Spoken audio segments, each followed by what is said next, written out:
That's one small step for man, one giant leap for mankind. One of the biggest problems we face in leadership today is how to get people to communicate with us openly and honestly and not just tell us what they think we want to hear. This one step is going to address that issue, and we're going to do it with a children's game. I'm Jim Bouchard, founder of the Sensei Leader Movement. You know, it's funny, it's been a few years since I've had my martial arts centers, and once in a while I run into one of my black belts and they say, "Hey, Sensei, did you miss me?" I said, "Hell no, I missed my little dragons." My little dragons were my 3 to 6 year old kids. They were amazing. We used to play this game. I would yell eyes, and they would yell open. Then I'd yell ears, and they'd yell open. Mind, heart, open. Mouth, closed. I thought about this game a lot this week as I was preparing for a Sensei in the C-Suite workshop with one of my clients. And one of the issues they really wanted to address in this workshop is how to get people down the ladder to be open and honest about their concerns and problems. And this is a really common issue in our C-Suite workshops and programs. You know, how do you create a culture where people are honest with you and not just telling you what they think you want to hear?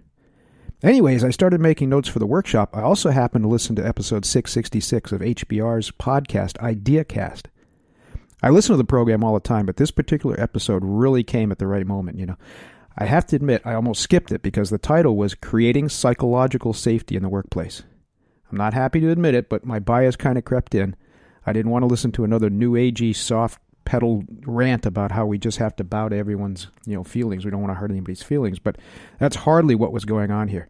The guest was Amy Edmondson. She's a professor at Harvard Business School. She's the author of The Fearless Organization, Creating Psychological Safety in the Workplace for Learning, Innovation, and Growth.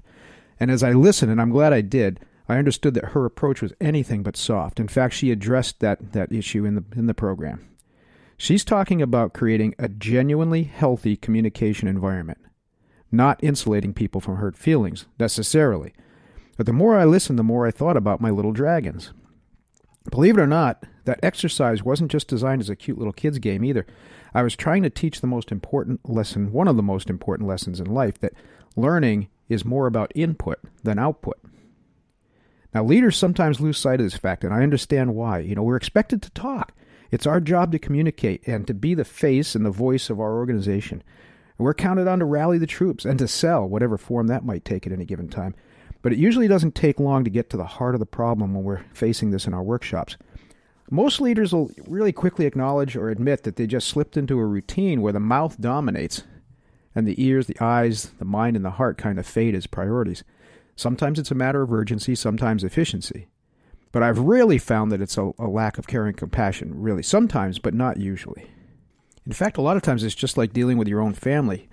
You can just slip into a pattern of giving orders and lectures, especially if you're a caring and generally benevolent person and people are generally satisfied with what you're saying. But this can cause big problems. It can create an environment where problems go unnoticed and concerns go unanswered.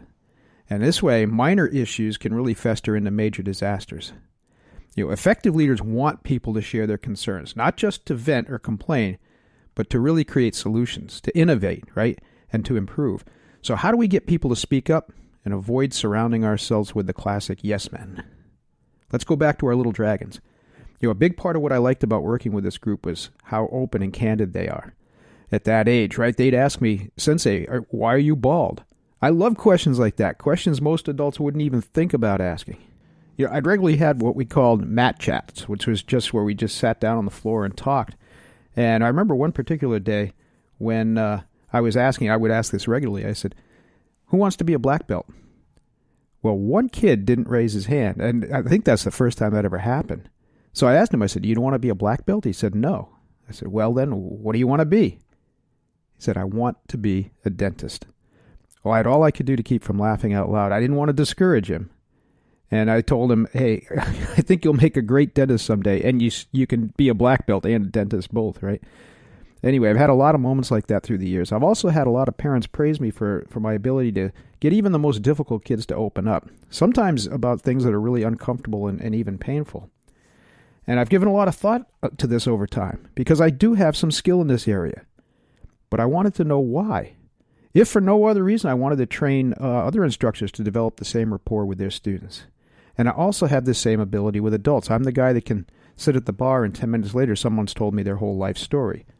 So why is this happening? Well, first of all, if you want people to be open with you, be open with them. Follow our Sensei Leader Movement prime directive, if you will. Lead by example. That means model the behavior you expect from others. The little dragons were open with me because I was open with them. And I wasn't afraid to talk really openly about things that were important to them.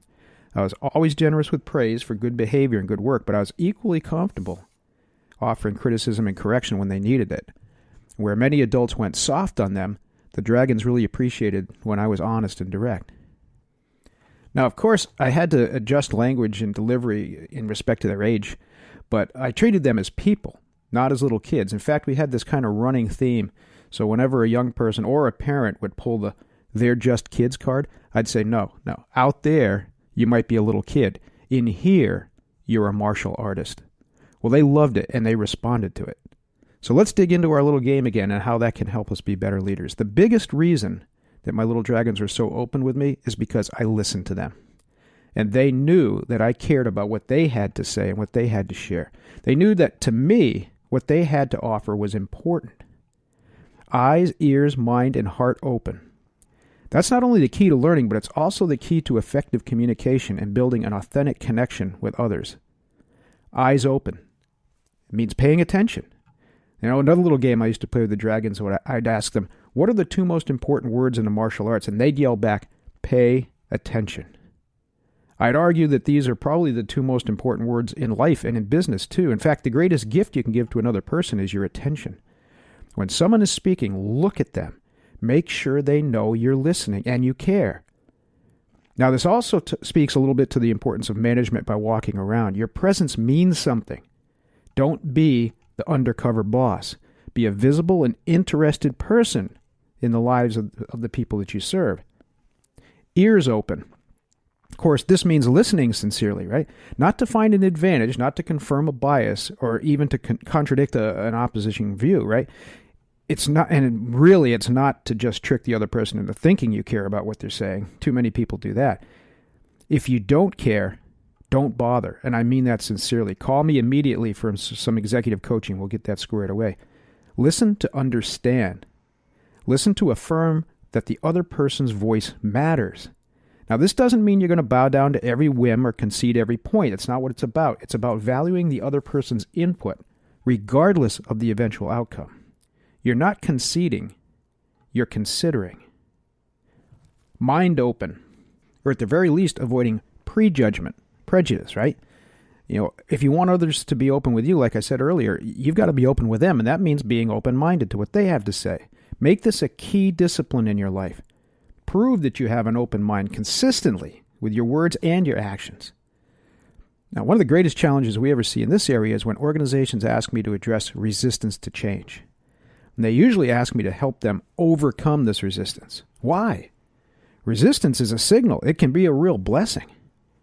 You know, if people are open and honest about why they're uncomfortable with the change, for example, they're bringing you the clues you need to minimize the disruption. You know, you can eradicate small issues before they become disasters. I've learned through experience that when an organization wants to overcome resistance, it's usually because either A, a decision's already been made and they're just trying to sell it, and B, they probably haven't involved any of the people affected by that change in the process of creating it. Now, again, they just want to sell it. And believe me, I'm repeating myself intentionally. The mind's already closed. Mind open involves including people in the creative process of running an organization, implementing a change. Involve people at all levels, representatives of every group that's going to be affected by the changes, in the strategy phase and in the implementation. Be open to this input from all levels. Remember that most of the intellectual, cultural, and experiential capital in your organization lives in the minds of the people doing the actual work, in the hearts and the minds of the people doing the actual work, not in the executive suite. This leads us to heart open. As I said just a minute ago, if you don't care, don't bother. You know, the age of command and control is dead. People only perform at their highest levels when they know you care about them. It's not enough just to say it, you got to walk the walk. This means taking the time to know the people you serve. Now, I get some pushback on that one, too. I remember one workshop, somebody stood up and said, Jim, I've got 5,000 people under me. I can't get to know every single one of them personally. Well, I concede the point, but I asked, how many direct reports do you have? He said, 12. I said, well, why not start with them? In the Sensei Leader, I wrote it this way: you can build a culture of sincere interest. You can insist that supervisors spend time understanding the needs, desires, and motivations of the people directly in their care. And when you do that, when you keep an open heart, that's contagious. Let's cover quickly mouth closed. Well, not always, but we can probably all do a little more shutting the hell up once in a while, right? And this takes practice. Because it's our nature to respond back, to strike back sometimes, especially with words. And it's our nature to defend our position and try to drive our points home. And leaders can also tend to be very enthusiastic people. That's a good thing, right? And that enthusiasm should be voiced, sometimes really loudly. But we just need to learn when and where to talk and when and where to listen. The best leaders I've met are constantly struggling with this dichotomy. The very best always think they can do a better job of it. And ironically, some of the best listeners I've worked with seem to always think they're talking too much, while the ones that tell me they can't get anyone else to listen, those are the ones who really can't keep their mouths shut. Something to think about, right? Look, if we want people to be honest, to talk and share their ideas, thoughts, and concerns openly and honestly, we have to listen to them as much, if not more, than we talk. Simple. Not easy. Now, all of this takes practice, and it starts with awareness. That takes us back to our Little Dragons game. Over the next couple of weeks, here's your one step, your discipline for this episode. Just keep a short journal over the next couple of weeks. Write down every example of eyes, ears, mind, heart, and mouth, open or closed. At the end of the week or so, just take a few minutes and look at each example and think about how you might handle it differently the next time. Were there times when you were trying to push your point home and you should have been listening? There are times when you were looking the other way when you should have been paying attention. Are there times when you let your mind close down or your heart was shut off to something that really wasn't important to you but might have been of huge importance to someone else? Do this consistently and it'll pay off. Make it a discipline. Hey, I really appreciate the time you're spending with me, and I hope you're finding One Step enjoyable and useful. If you do, hey, please make sure that you share it and like it. That helps us get the word out. And I hope also that you'll get more involved with the Sensei Leader movement. All you need to do is come to thesenseileader.com if you haven't done so already. When you subscribe there, you'll get online access to the ebook version of The Sensei Leader. I'm Jim Bouchard, founder of the Sensei Leader movement.